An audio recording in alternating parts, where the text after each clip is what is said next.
జీవితంలో ఎప్పుడైనా ఏదైనా సమస్యకి పరిష్కారం మనం వెతకలేకపోతే గనక అప్పుడు మనం ఏం చేస్తాం? మనం ఈశ్వరుడి దగ్గరకు వెళ్తాం, సహాయం కావాలని ప్రార్థిస్తాం, మార్గాన్ని అడుగుతాం, అంతే కదా? కానీ ఎప్పుడైనా మీరు ఇది ఆలోచించారా? ఏదైనా రాయిని ఈశ్వరుడి విగ్రహంగా మార్చడానికి కూడా ఎంత కష్టపడాల్సి వస్తుందని, ఎన్నిసార్లు సుత్తి దెబ్బలు భరించాల్సి ఉంటుందని, ఎంత అలంకరణ కావాల్సి ఉంటుందని, అలా ఆ విధంగా అన్నీ సమకూరిన తర్వాత అతను భగవంతుడి రూపంలో ప్రత్యక్షమవుతారు. మరి జీవితంలో ఇలాంటి చిన్న చిన్న విషయాలు ఈశ్వరుణ్ణి అడగటంలో మీ సమయాన్ని వృధా చేయకండి. ప్రయత్నించండి, కష్టపడండి, సంఘర్షణ చేయండి, అన్నీ దక్కుతాయి.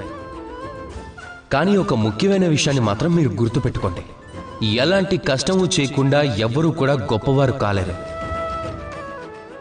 చివరికి భగవంతుడి విగ్రహం అయినా సరే. రాధా కృష్ణ.